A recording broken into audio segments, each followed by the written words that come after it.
जय हिंद दोस्तों, clear concept with are के यूट्यूब चैनल में आप सभी का हार्दिक स्वागत है। उम्मीद करता हूं आप कुशल मंगल होंगे एवं नए वीडियो देखने के साथ ही साथ पुराने वीडियो का भी रिवीजन कर रहे होंगे।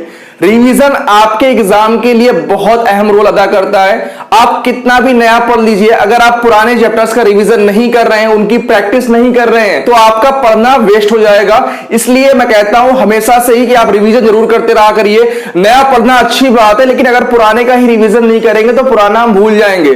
ठीक है, इसलिए पुराने चैप्टर्स का भी आप रिवीजन करते रहिए और प्रैक्टिस करिए जितनी आप प्रैक्टिस कर सकते हैं। कहीं भी आपको किसी कॉन्सेप्ट या किसी क्वेश्चन में प्रॉब्लम आ रही है तो आप कभी भी क्वेश्चन वो पूछ सकते हैं। आपका मैंने नाउन कंप्लीट करा दिया था एंड प्रोनाउन में आपकी 5 क्लासें हो गई थी। जिन्होंने वो क्लास ना कर रखी हो, मैंने डिस्क्रिप्शन में लिंक दे दिया है, आप वहां जाकर भी देख सकते हैं। और मैंने प्लेलिस्ट भी बना दी है जिसे आप प्लेलिस्ट सेक्शन में जाकर अलग से देख सकते हैं। इंग्लिश ग्रामर में प्रोनाउन चल रहा था आपका। प्रोनाउन में लास्ट क्लास की अगर बात करें तो हमने आपको बताया था कि रिलेटिव प्रोनाउन क्या होता है, उसके कॉन्सेप्ट किस तरह से होते हैं, who, which, whom, that, as, but, इन सब रिलेटिव प्रोनाउंस का आप किस तरह सिर्फ अर्थ जानकर ही एग्जाम में एरर डिटेक्ट कर पाएंगे। इसी बेस पर मैंने आपको वेरियस क्वेश्चंस कराए थे जो आपके एग्जाम में जिस तरह से पूछे जाते हैं। फिर मैंने आपको एक कॉन्सेप्ट की बात की थी कि कलेक्टिव नाउन दे रखा हो, फिर ऑफ दे रखा हो, फिर नाउन दे रखा हो, फिर रिलेटिव प्रोनाउन दे रखा हो। तो रिलेटिव प्रोनाउन अपने से जस्ट पहले आने वाले अगर नाउन से रिलेट करता है तो रिलेटिव प्रोनाउन हु या होम का यूज होगा।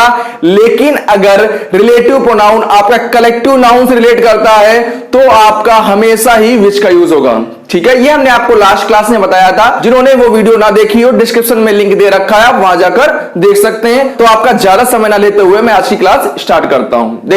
देखिए लास्ट क्लास में मैंने आपको कॉन्सेप्ट कराया था कि कलेक्टिव नाउन, उसके बाद ऑफ, फिर नाउन और उसके बाद रिलेटिव प्रोनाउन। अगर इस तरह का कॉन्सेप्ट दे रखा हो और रिलेटिव प्रोनाउन अपने से जस्ट पहले आने वाले नाउन से रिलेट करती है तो हमेशा ही रिलेटिव प्रोनाउन हु या होम का यूज होगा। एंड अगर collective noun plus of plus noun plus relative pronoun यही कॉन्सेप्ट दे रखा हो और रिलेटिव प्रोनाउन आपका इस नाउन से ना रिलेट कर किससे रिलेट कर रही हो, कलेक्टिव नाउन से रिलेट कर रही हो, तो आपका रिलेटिव प्रोनाउन किसका यूज होगा, विच का यूज होगा। ठीक है, अब देख लेते हैं जिस तरह से क्वेश्चन एग्जाम में आते हैं। The group of the boys whom you want to join cannot be broken at all। कह रहा है कि लड़कों का समूह जिसे तुम ज्वाइन करना चाहते हो वह टूट नहीं सकता। तो ये किसको ज्वाइन कर रहा है, ये लड़कों को ज्वाइन कर रहा है कि इनके समूह को ज्वाइन करने की बात कर रहा है। आप अच्छे से समझ पा रहे होंगे कि ये समूह को ज्वाइन करेगा, ग्रुप को ज्वाइन करेगा। अगर ग्रुप को ज्वाइन कर रहा है मतलब ये रिलेटिव प्रोनाउन किसको रिलेट कर रहा है, ये रिलेटिव प्रोनाउन आपके कलेक्टिव नाउन ग्रुप को रिलेट कर रहा है। अगर ये कलेक्टिव नाउन ग्रुप को रिलेट कर रहा है तो यहां भी whom नहीं आएगा, क्या आएगा भाई, which। ठीक, आप समझ पा रहे होंगे कि क्यों which आया है, क्यों whom नहीं आया है। ठीक है, क्या हो जाएगा, the group of the boys which you want to join can not be broken at all. ठीक, नेक्स्ट क्वेश्चन की बात करते हैं। क्वेश्चन है the crew of cost whom very few of them recognize has already arrived। कलाकारों का दल जिसे बहुत कम लोग ही पहचानते हैं पहले ही आ चुका है। ठीक है, यहां पे किसको पहचानने की बात हो रही है, यहां दल को पहचानने की तो बात नहीं हो रही है। यहां किसको पहचाना जाएगा, क्रू को। जैसे आपकी दबंग मूवी आ रखी थी, अब क्रू को पहचानते भाई सलमान खान है, सोनाक्षी सिन्हा है या सोनू सूद है। ठीक है, इसी तरीके यहां पे किसको पहचानने की बात हो रही, क्रू को पहचानने की बात हो रही है, ना कि किसी दल को। ठीक है, तो यहां पे आपका होम क्या होगा, बिल्कुल सही है, क्योंकि ये अपने से पहले आने वाले नाउन को रिलेट कर रहा है। ठीक है, इसलिए यहां होम बिल्कुल सही है, नो एरर का केस है। क्या हो जाएगा, the crew of cost whom very few of them recognize as already। इसी कॉन्सेप्ट पे हम और क्वेश्चन देख लेते हैं क्योंकि इसी तरीके के क्वेश्चन एग्जाम में आपको मिल जाते हैं। देखिए अभी हमने आपको कॉन्सेप्ट सिखाया था, उसमें क्वेश्चन एक दो कराए थे और क्वेश्चन देख लीजिए उसमें किस तरह से क्वेश्चन बन सकते हैं, किस तरह से एग्जामिनर आपको एग्जाम में दे सकता है क्वेश्चन। देखते हैं question, I don't want to work with the group of boys which were involved in the agitation.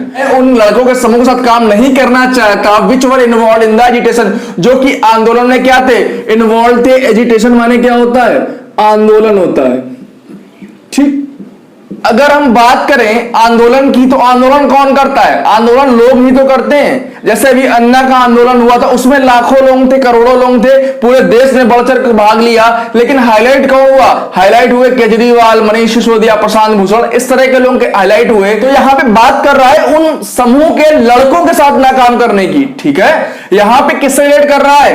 ये आप रिलेटिव प्रोनाउन किसी ग्रुप से नहीं, बल्कि उस ग्रुप के लड़कों के साथ नहीं काम करना चाहता वो। ग्रुप से उसकी कोई दुश्मनी नहीं, ग्रुप में जो लड़के हैं, जो एजिटेशन कर, जो आंदोलन करते हैं, यहां भी आपका रिलेटिव प्रोनाउन विच का नहीं यूज होगा। मैंने कहा था विच का यूज कब होगा? जब ये कलेक्टिव नाउन से रिलेट करेगा, मतलब अगर ग्रुप से रिलेट करता। लेकिन यहां पे ये कलेक्टिव नाउन से रिलेट कर रहा है। किससे रिलेट कर रहा है? बॉय से रिलेट कर रहा है, लड़कों से रिलेट कर रहा है। तो यहां पे भी आपका विच नहीं, क्या आएगा? हु आएगा, ठीक है। क्या हो जाएगा? I don't want to work with the group of boys who were involved in the agitation, ठीक है।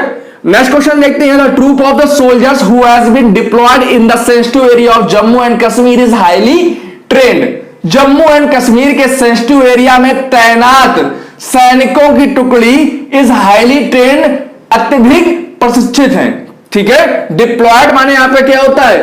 आपका डिप्लॉयड माने होता है तैनात, और तैनात हमेशा ही ट्रूप का होता है, टुकड़ी का होता है, बटालियन का होता है, फोर्स का होता है, ठीक है। किसी एक सोल्जर का नहीं होगा, किसका होगा? ट्रूप का होगा, पूरे पूरे दल का होगा, पूरी टुकड़ी का होगा। तो आपका आने वाला यहां रिलेटिव प्रोनाउन है, रिलेटिव प्रोनाउन आपका किससे रिलेट कर रहा है? यहां पे रिलेटिव प्रोनाउन आपका ट्रूप से रिलेट कर रहा है, एक दल से रिलेट कर रहा है। ट्रूप क्या है? ट्रूप एक टुकड़ी है, जो कि आपका यहां पे कलेक्टिव नाउन है। और मैंने कहा था अगर रिलेटिव प्रोनाउन अगर कलेक्टिव नाउन से रिलेट करता है तो हमेशा ही हु का नहीं यूज होगा, किसका यूज होगा? विच का यूज होगा, ठीक है। अगर ये सोल्जर से रिलेट करता तो हु ठीक था, लेकिन यहां पे ये सोल्जर से रिलेट नहीं कर रहा है। किससे रिलेट कर रहा है? ट्रूप से रिलेट कर रहा है, इसलिए यहां पे क्या आएगा? विच आएगा, ठीक है। क्या हो जाएगा? The troop of the soldiers which has been deployed in the sensitive area of Jammu and Kashmir is highly trained, ठीक है। उम्मीद करता हूं आप समझ पा रहे होंगे। और आपको किसी भी कॉन्सेप्ट में दिक्कत आ रही है, किसी भी क्वेश्चन में दिक्कत आ रही है, किसी भी बुक के कोई भी क्वेश्चन में दिक्कत आ रही है, तो आप पूछ सकते हैं। इंग्लिश ही नहीं, आप मैथ्स का किसी भी लेवल का कोई भी क्वेश्चन, ये नहीं कि ये लो लेवल का या हाई लेवल का है। जिसको आता है उसके लिए सब सिंपल होगा, जिसको नहीं आता उसके लिए टफ होगा। अगर आपको ये कॉन्सेप्ट हमने ना सिखाया होता, आपको ये कॉन्सेप्ट ना आ रहा होता, तो ये आपके लिए यही क्वेश्चन क्या होता? टफ होता। अब आपको ये कॉन्सेप्ट आ चुका है, अब एग्जाम में अगर ये आता है तो आप क्या करेंगे? आप देखते ही क्वेश्चन को टिक मार पाएंगे, मतलब ये क्वेश्चन आपके लिए क्या हो गया? इजी हो गया। जिन्होंने ये नहीं पढ़ रखा उनके लिए टफ हो जाएगा, ठीक है। तो कोई भी क्वेश्चन आपका टफ नहीं होता है। अगर आपको कॉन्सेप्ट पता है, तरीके पता है, तो आपके लिए सभी क्वेश्चन, पूरा पेपर क्या होगा? इजी होगा, ठीक है। तो आपको कहीं भी क्वेश्चन, किसी भी क्वेश्चन में मैथ या इंग्लिश में कहीं भी डाउट आ रहा है तो आप कमेंट में पूछ सकते हैं, या मैंने डिस्क्रिप्शन में लिंक दे रखा टेलीग्राम चैनल का, वहां पूछ सकते हैं। फेसबुक पेज का भी लिंक दे रखा है, इंस्टाग्राम चैनल का भी लिंक दे रखा है। आप कहीं भी क्वेश्चन पूछ सकते हैं। कई द्वार आपके लिए खोल दिए क्वेश्चन पूछने के लिए, आप पूछिए और मैं जरूर बताऊंगा, ठीक है। नेक्स्ट क्वेश्चन की बात करते हैं। नेक्स्ट क्वेश्चन कह रहा है the members of the committee who are going to be reconstituted are not satisfied with them. Committee के सदस्य जो पुनर्गठन करने जा रहे हैं वे उनसे संतुष्ट नहीं है। यहां पे रिकॉन्स्टिट्यूटेड का यूज किया गया। रिकॉन्स्टिट्यूटेड माने आपका होता है पुनर्गठन, ठीक है, दोबारा से गठन करना। और आपको अच्छे से पता होगा कि गठन किसका होता है? गठन हमेशा ही कमेटी का होगा, हमेशा ही किसका गठन होगा? कमेटी का होगा, ना कि मेंबर्स का। यहां पे मेंबर्स का गठन नहीं होगा, किसका गठन होगा? कमेटी का गठन होगा। मतलब ये जो रिलेटिव प्रोनाउन है वो किससे रिलेट करेगा? कमेटी से रिलेट करेगा। कमेटी क्या है? कमेटी एक कलेक्टिव नाउन है, और कलेक्टिव नाउन के साथ मैंने कहा था रिलेटिव प्रोनाउन अगर रिलेट करता है तो हमेशा ही हु का नहीं, किसका यूज होगा? विच का यूज होगा, ठीक है। और अगर ये रिलेटिव प्रोनाउन इससे रिलेट कर रहा है, कलेक्टिव नाउन से रिलेट कर रहा है, तो इसके बाद भी आने वाली वर्ब क्या होगी? कमेटी के अकॉर्डिंग आएगी। और कमेटी के अकॉर्डिंग यहां पे क्या होगी? सिंगुलर वर्ब इज का यूज होगा, ना कि आर का। दो एरर थी इस क्वेश्चन में, क्या हो जाएगा यहां पे? The members of the committee which is going to be reconstituted are not satisfied with them. उम्मीद करते हैं आप समझ पा रहे होंगे। नेक्स्ट क्वेश्चन देखते हैं। The members of the committee which is likely to be recruited are looking enthusiastic. समिति के सदस्य जिन्हें दोबारा नियुक्त किए जाने की संभावना है वे उत्साहित नजर आ रहे हैं। रीअपॉइंटेड, अपॉइंटमेंट माने क्या होता है? नियुक्ति होता है। रीअपॉइंटमेंट माने दोबारा नियुक्ति। अगर ये नियुक्ति किसकी होती है? नियुक्ति किसकी होती है? नियुक्ति हमेशा ही मेंबर्स की होगी। कमेटी का तो क्या होता है? गठन होता है। ये आपके रिकॉन्स्टिट्यूटेड होगा या रीअपॉइंटेड होगा। ये आपके सेंटेंस के इस क्वेश्चन के क्या है? कीवर्ड है। अगर इन्हें आपको नहीं पता होगा तो आप इस क्वेश्चन का आंसर नहीं दे सकते। रीअपॉइंटेड माने होता है पुनर्नियुक्ति, और नियुक्ति हमेशा ही मेंबर्स की होगी। तो जो रिलेटिव प्रोनाउन है ये भी आपका इस कलेक्टिव नाउन से रिलेट ना करके किस रिलेट करेगा? मेंबर्स रिलेट करेगा। तो मेंबर्स के लिए हमने कहा था कि अगर कलेक्टिव नाउन से रिलेट नहीं करता है तो क्या आएगा? यहां विच नहीं आएगा, क्या आएगा? हु आएगा। ठीक है, क्या हो जाएगा? The members of the committee who is likely to be reappointed are looking enthusiastic. बताइए कहां गलती अभी भी है? आप देख पा रहे होंगे इसमें मैंने आपको क्या बताया था? इस बताया था। क्यों? क्योंकि एक कमेटी रिलेट कर रहा था। इसी तरीके यहां पे हु आया है, हु रिलेटिव प्रोनाउन है जो किससे रिलेट कर रहा है? मेंबर्स रिलेट कर रहा है। मेंबर्स क्या है? आपका प्लूरल है। अगर ये प्लूरल है तो इसके बाद जो रिलेटिव प्रोनाउन है उसके बाद आने वाली वर्ब भी आपकी सिंगुलर नहीं आएगी, क्या आएगी? प्लूरल आएगी। क्या हो जाएगा? आर हो जाएगा। ठीक है, क्या कह सकते हैं इसको? The members of the committee who are likely to be reappointed are looking enthusiastic. Enthusiastic माने होता है उत्साहित। कमेटी की स्पेलिंग अच्छे से देख लीजिएगा, मैं कई बार बता चुका हूं। नाउन में कई बार बताया, प्रोनाउन में भी कई बार सेंटेंस आ चुका है। कमेटी जो वर्ड है आपका कई दफा एग्जाम में पूछा जा चुका है स्पेलिंग एरर में। कमेटी की स्पेलिंग अच्छे से ध्यान कर लीजिएगा, COMMI-EEMM-T-E-E। कई दफा एग्जाम में ये पूछी जा चुकी है, इसलिए ये आपके लिए मोस्ट इंपॉर्टेंट है। ठीक है, तो ये आप उम्मीद करते हैं ये आप कॉन्सेप्ट समझ पा रहे होंगे। अब हम दूसरे कॉन्सेप्ट पर बात करेंगे और क्वेश्चन उस पर किस तरह से एग्जाम में हर साल पूछे जाते हैं वो देखते हैं। देखिए, एक्सेप्शंस आर एवरीवेयर। अपवाद हर जगह होता है। महाराज विभीषण भी राक्षसों के बीच क्या थे? अपवाद ही तो थे। इसी तरीके यहां प्रोनाउन के रिलेटिव केस का भी ये एक्सेप्शन केस है। एक्सेप्शन कॉन्सेप्ट है जो कि अपवाद है। इस कॉन्सेप्ट भी क्वेश्चन एग्जाम में आपको हाल के ही एग्जाम में फिलहाल में देखने को मिले हैं। ठीक है, बात कर लेते हैं अगर इस कॉन्सेप्ट की एक्सेप्शन केस की, तो नाउन या प्रोनाउन दे रखा है, उसके बाद वर्ड दे रखा है आपका, इसके पहले नाउन या प्रोनाउन से रिलेट नहीं करेगा। ठीक है, अगर रिलेट कर रहा है तो यहां पे वर्ड नहीं होगा। ठीक है, सिंपल सा कॉन्सेप्ट है। नाउन प्रोनाउन के बाद वर्ड आता है तो वर्ड जो है अपने से पहले आने वाले नाउन प्रोनाउन को रिलेट नहीं करेगा। अगर रिलेट करता है तो वहां वर्ड ही नहीं होगा। ठीक है, देखते हैं इस कॉन्सेप्ट पे क्वेश्चन किस तरह से अभी हाल के एग्जाम में आ रखा है। क्वेश्चन है, I can not give you the thing what who that I don't like my self. मैं उसे वह चीज नहीं दे सकता जो कि मैं खुद नहीं चाहता। ठीक है, ये आपका सेंटेंस इंप्रूवमेंट में आ रखा था। ऑप्शन में आपका था I can not give you the thing what I don't like my self, I can not give you the thing who I don't like my self, I can not give you the thing that I don't like my self. इस तरह से question exam में आया था। अब आपको बताना है यहां व्हाट होगा, हु होगा या दैट होगा। यहां व्हाट क्यों नहीं होगा? क्योंकि ये इससे पहले क्या कर रहा है? रिलेट कर रहा है। मैंने कहा था अगर रिलेट हो करेगा तो यहां व्हाट नहीं होगा। ठीक, इसलिए यहां व्हाट नहीं होगा। एक्सेप्शन कैसा कॉन्सेप्ट लगेगा। हु क्यों नहीं होगा? क्योंकि मैंने कहा था आपको हु आपका पर्सन एंड पेट एनिमल के लिए यूज होता है। थिंग आपका ना पर्सन है ना पेट एनिमल है, तो यहां भी हु भी नहीं होगा। ठीक, तो क्या बचा भाई? दैट बचा है। दैट हमने कहा था किसी के लिए भी यूज हो सकता है, तो दैट आपका क्या हो जाएगा? सही हो जाएगा। क्या आंसर बन जाएगा इसका? I can not give you thing that I don't like my self. Next question की बात करें, he gave me what I wanted. उसने मुझे वह दिया जो मैं चाहता था। ठीक है, उसने मुझे वह दिया जो मैं चाहता था। क्या ये मी वह है? नहीं है। ये रिलेट नहीं कर रहा है। रिलेट नहीं कर रहा तो मतलब व्हाट क्या है? बिल्कुल सही है। व्हाट अगर रिलेट करता आपने से पहले से व्हाट होगा ही नहीं। नहीं रिलेट करता है तो आप रिलेटिव प्रोनाउन तरीके व्हाट का यूज कर सकते हैं। ठीक है, क्या हो जाएगा? He gave me what I wanted. उसने मुझे वह दिया जो मैं चाहता था। बिल्कुल सही है ये। जब मैंने आपको पर्सनल प्रोनाउन बताया था तो मैंने बताया था हु आपका नॉमिनेटिव या सब्जेक्टिव केस होता है और हुम आपका ऑब्जेक्टिव केस होता है। वो क्लास जिन्होंने ना देखी हो डिस्क्रिप्शन में लिंक है, आप वहां जाके देख सकते हैं। अब देखिए इस पे किस तरह से कॉन्सेप्ट बनता है और बेहद खूबसूरत कॉन्सेप्ट बनता है इस पे, जिसपे अक्सर बच्चे कंफ्यूज रहते हैं और क्वेश्चन आपको इस तरह के देखने को अक्सर मिल ही जाते हैं। देखिए बात करते हैं इस कॉन्सेप्ट की जो कि आपका बहुत ही इंपॉर्टेंट बेहद खूबसूरत कॉन्सेप्ट है प्रोनाउन का।